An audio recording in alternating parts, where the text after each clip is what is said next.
Celebrating 49 years on the air, award-winning Farmweek is a production of Mississippi State University Extension. Today on Farm Week, the concluding segments of our series, The Hungriest State. The future for Mississippi fishermen, not a pretty picture. In Southern Gardening, Eddie Smith goes high frequency on us, but that's a good thing. In the markets, Will Maples showcases government programs good for row croppers. And back on our series, The Potential Collapse of the Mississippi Fishing Industry, Farm Week starts right now.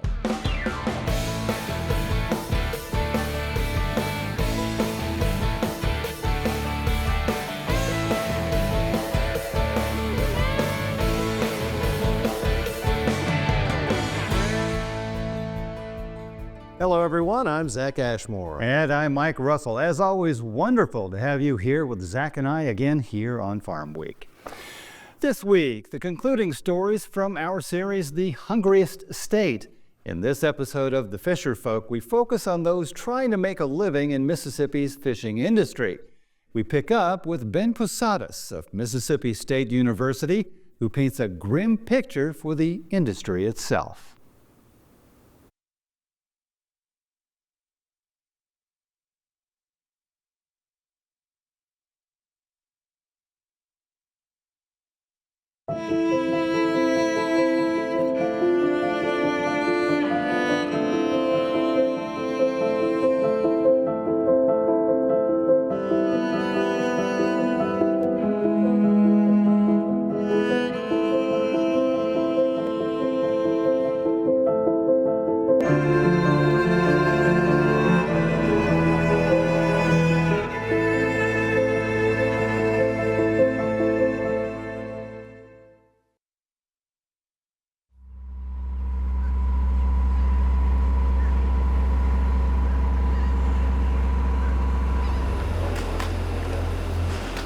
I went through almost every major seafood product being consumed in the country. Compared our production here by our growers or by our fishermen and the imports that we buy from everywhere, the price that wholesalers pay for our growers and the price that our wholesalers pay for those imported products. One country sells it at half the price of what we sell here in the U.S. U.S. product, foreign country A, half. Foreign country B, 75%. So who can compete with that? There's no way. So the margins are getting slimmer and slimmer. Sometimes 1 cent, 2 cents, maybe 5 cents per dollar sale. That's hard, you know? The captain, a crew, and maybe another crew, and maybe another, depending on the size of the boat. A 5 cent per dollar sale profit is not good enough to keep them in the boat. It's gonna kill this industry here. What do you think the coast is going to look like in 15 years? Like, when in the next few generations, what do you think is going to happen? Less boat. Yeah, for sure. Because I see a lot of people that with the older generation had gone out, had retired. So, and a lot of people have been selling their boat from left to right. It's not continuing. The shrimping business is not continuing in the family. It's not being carry on. The generation's not carry on. You use the term graying of the fleet. What is that term? What does it mean? It means, my hair is gray here, means the folks working in the fleet are getting older and older over time. And no younger ones are coming and joining the fleet to fish. Graying of the fleet is a very huge problem. Like I said, when I was 26 years old, I bought my first big shrimp boat, and man, I was the youngest guy out there with this big old boat. And here it is 20 years later, and I'm still the youngest guy out there. Look behind me, and there's not a whole lot of guys coming up. and it's kind of scary. Right now, what we hear from the fishing families is they don't want their children even going on the boats. They want them to go to college and learn another trade because it's been so difficult on this current generation that they don't want their kids to have to experience what they've been going through. The new generation see how hard their parents had to work for it and not make enough. Yeah, they don't want that. They want a stable job, you know, that can meet the ends instead of working their butt off and at the end nothing.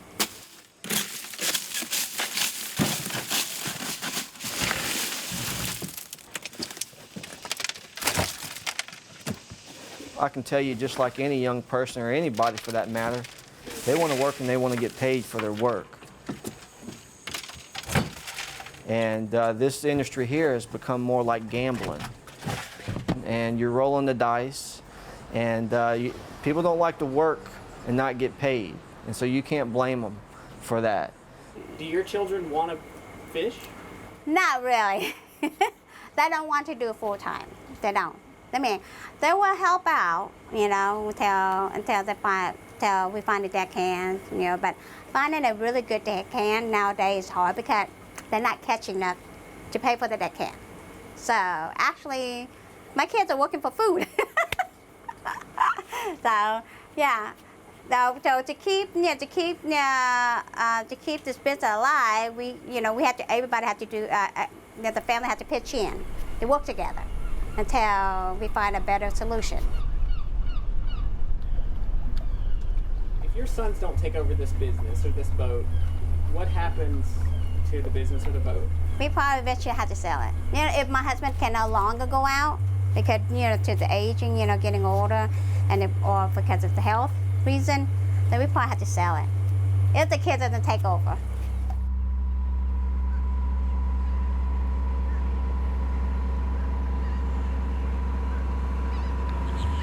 It's hard for young folk to decide and join to become even a crew of a fishing boat. Because the choice is, there are other things that they can do. As life becomes good for these families, they can afford to send their kids to Ole Miss, Mississippi State, and those nice universities, and earn nice degrees, doctors, lawyers, pharmacists. So once they graduate, there's no way they're gonna go back and go fishing.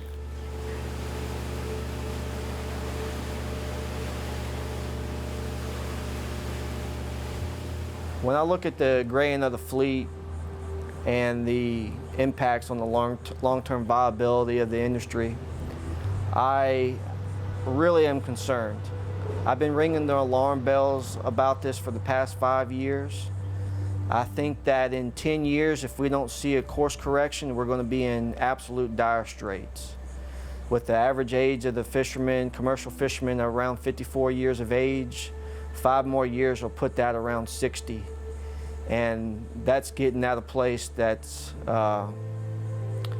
is going to be what I would call irreparable harm to the industry, that we may never recover from that. Well, just like any household, children, they know that their parents are getting older. They don't pay much attention about that. But once their parents die, that's when they realize our parents dead. It's the same way with the fleet. We don't pay much attention to the graying of the fleet. We just pay lip service. Oh, we got some funding for them, we got some training for them. If the young folks come and join, fine. If not, But when these folks are gone, they're gone. A grim picture indeed. Will Mississippi's fishing industry collapse? We ask that question in our concluding episode in just a few minutes. On the lighter side, this week in our Southern Gardening segment, a phrase that sounds more like a military exercise or an airport radio command than a landscaping term: high frequency. Here's MSU's Eddie Smith in Crystal Springs, about half an hour south of Jackson, with the inside scoop.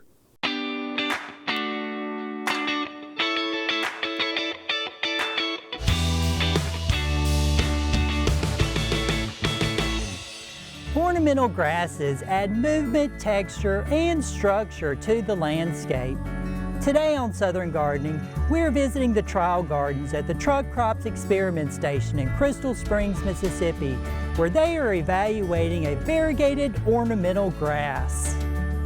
Mosscanthus high frequency is a refined clump-forming ornamental grass that stands out with its slender, upright blades of green foliage accented by crisp white vertical striping. The fine texture and bright variegation gives it a shimmering quality, especially when the leaves catch the light or sway in the breeze. Unlike some ornamental grasses that tend to flop as they mature, high frequency maintains a strong vertical form, making it ideal for adding height and elegance to perennial borders, mixed beds, and modern garden designs.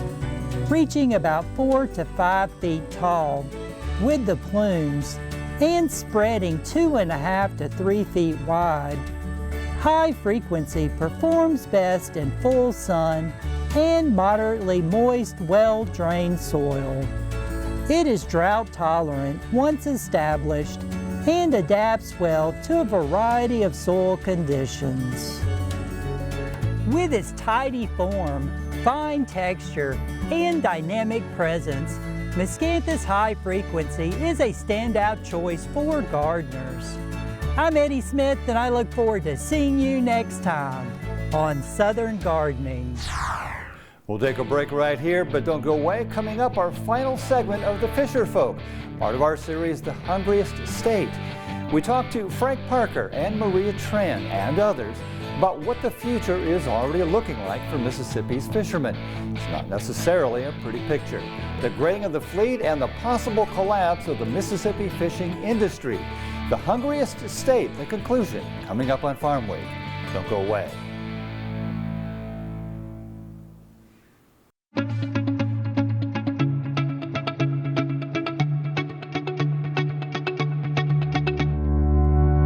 I believe in people and their hopes, their aspirations and their faith. I believed that education, of which extension work is an essential part, is basic in stimulating individual initiative, self-determination, and leadership.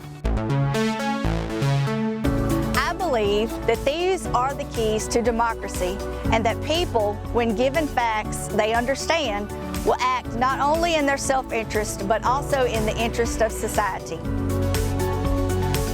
I believe in intellectual freedom to search for and present the truth without bias and with courteous tolerance towards the views of others. Because I believe these things, I am an extension professional.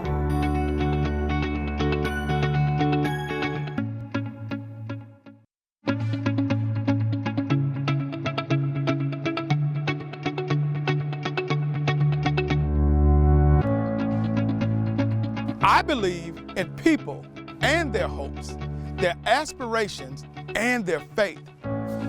I believe in my own work and in the opportunity I have to make my life useful to humanity. I believe that education is a lifelong process, and the greatest university is the home. That my success as a teacher is proportional to those qualities of mind and spirit that give me welcome entrance to the homes of the families that I serve.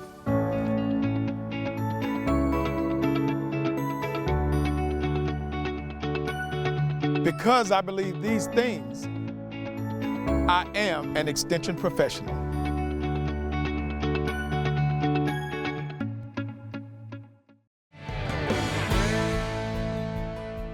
Time for the market report. Prices still on the downswing. That they are, but not too dramatically. We'll get into that and more. But first, the numbers. What were the week's biggest gains and losses? And then the latest crop progress report. How do things look so far? And finally, program updates from the Big Beautiful Bill. How do they affect Mississippi row crop producers?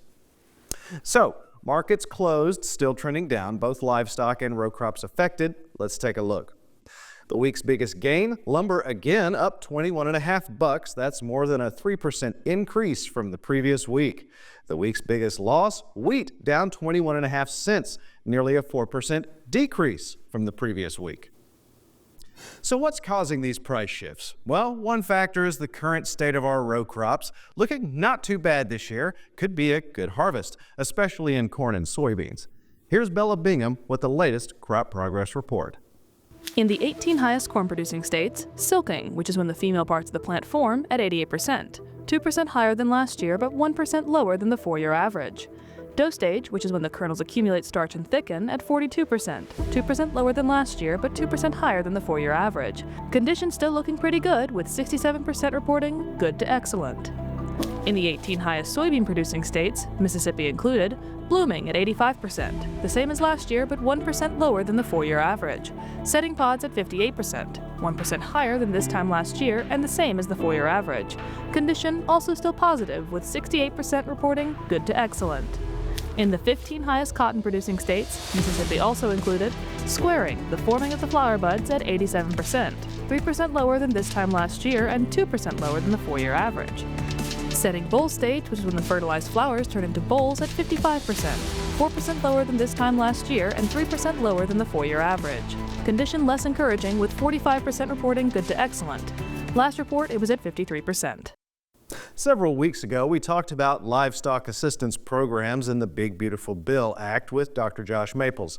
This week, his brother, Dr. Will Maples, discusses row crop assistance programs in the same bill, and he starts with an update on the current farm bill that passed. Looks like producers have more to work with. We've been waiting for 3 years to get some type of farm bill update passed. The latest farm bill expired in 2023, and we've just extended it over the last 2 years. Well, in the Big Beautiful Bill Act, it's been in the news, they passed a few weeks back. They finally got some farm bill updates in there. And the biggest thing is they bumped up the reference prices in the price loss coverage program, and they tweaked the area risk coverage program a little bit. Those are the two main farm safety net programs for producers. So they've increased the farm safety net for producers. I've calculated for Mississippi, we're looking at about a $245 million more dollars coming into the state in 2025 with these changes to those two programs. So at a time as we've seen low commodity prices, we know producers across the state are struggling right now. Finally getting those programs updated is going to be a big help. What are the exact programs again that they are so you have helping out? Price Loss Coverage Program, PLC, and then you have the Area Risk Coverage Program, it's referred to as ARC. So producers, in 2025, there was a change, so they retroactively applied their changes to this current crop year. And so producers are going to get the highest payment out of either of those programs. So whichever one happens to pay the most, they get that highest payment. Usually they have to choose between them. So by March 15th, they have to pick to be enrolled in either one or the other programs because they're slightly different. One covers this year price risk, one covers revenue risk. So they have to choose. But for 2025, they are retroactively applying these changes and going to pay producers the highest of the two programs. So for anybody who's not in ag, these programs are basically a form of insurance, right? So they're not technically part of the crop insurance. So in the Farm Bill, you got Title I, which is the traditional farm safety net, and that's where these programs are housed. And so what that just means is this is something the producers don't have to pay any type of premium. These are completely free programs to the producers. They just have to be signed up with the FSA office and be enrolled into them. And then you've got Title IX, which is crop insurance title. That's where traditional crop insurance is housed. They did make some changes on crop insurance. They increased the subsidy on premiums, so crop insurance will be a little bit cheaper for producers going forward. And then they also tweaked some of the subsidies on some of the area-based coverage programs. So if I'm a farmer and I want to get involved in these programs, where do I go to make that happen? FSA. So your Farm Service Agency, contact your local county office. They didn't make these aren't new programs. These are the same programs that have been around since 2014. All they did was they tweaked them, updated them to provide this better support. Any predictions on how that's going to actually help out farmers, or do you think it's just a Band-Aid? This year, it's going to be a big help. So, as I said, it's an additional $245 million just from Mississippi alone. And where they've set some of these reference prices now, and with some of how the bill, I can't remember most of them off the top of my head, it's going to be a good support to producers over these next It's been in place for 5 years going forward. And that's it for a deeper look into the markets. Seems prices still slipping down, but producers have some assistance to help them through. Mike? Thanks, Zach. Back to our series, The Hungriest State. More about why Mississippi's fisher folk have faced such hard times. We pick up with Ryan Bradley, who explains the potential collapse of the industry looks like what we're seeing now: lack of profit and resulting decay.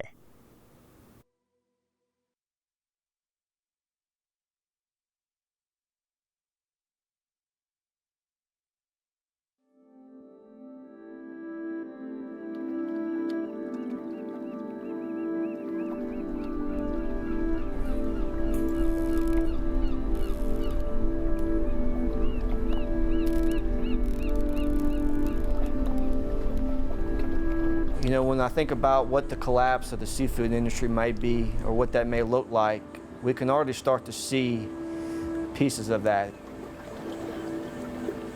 If you ride around these harbors from coast to coast, you'll see some boats, shrimp boats and oyster boats, beyond repair, rusted to heck and back. These fishermen, if they're not making money, they can't maintain these vessels, which they cost a lot of money to maintain each year. So we begin to lose these vessels. If they don't rot away, they're sold off and they're relocated to other parts of the country. About 25 years ago, we had over 2,000 licensed commercial shrimp fishermen in the state of Mississippi. Today, we have about 300, with about half of those being active. So we're really just a fraction of what we used to be just 25 years ago. What would the collapse of the Mississippi seafood industry mean for the food security of the Mississippi Gulf Coast? The way of life, consumption patterns of seafood as well as other commodities will drastically change. Trade and industry will be changed.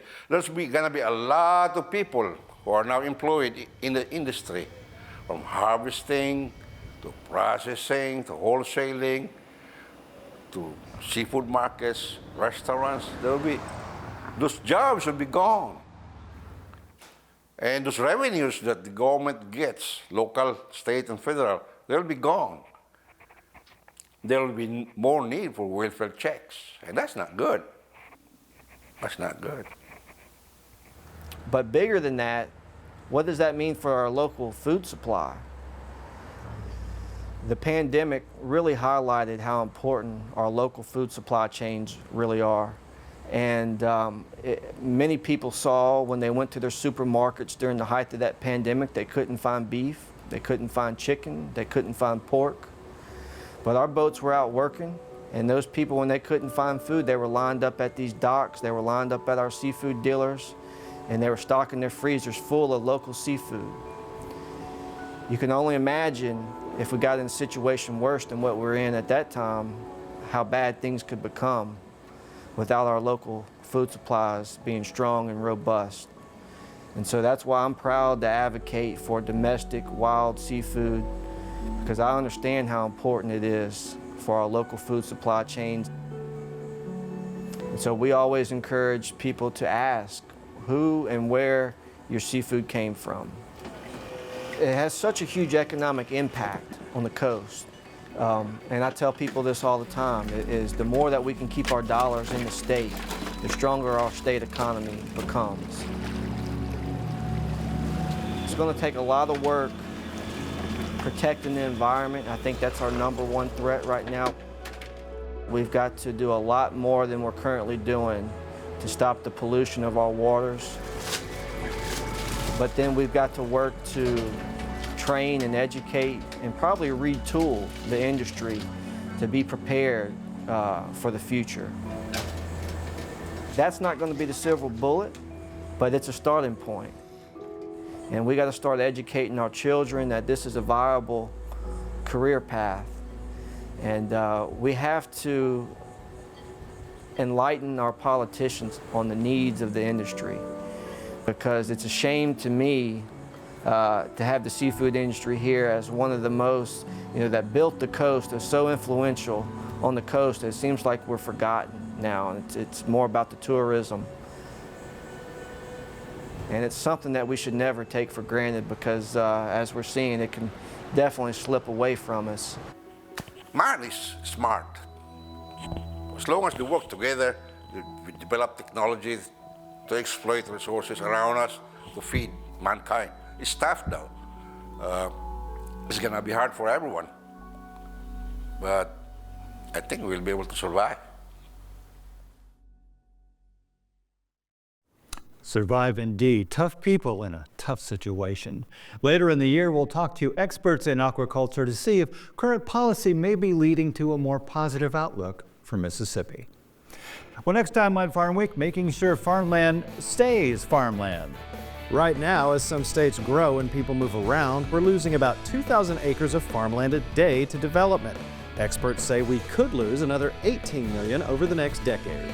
But there is a way to permanently protect farmland and maybe even reduce taxes in the process. It's not for everybody, but it is realistic. Protecting ag land, that's next time on Farm Week.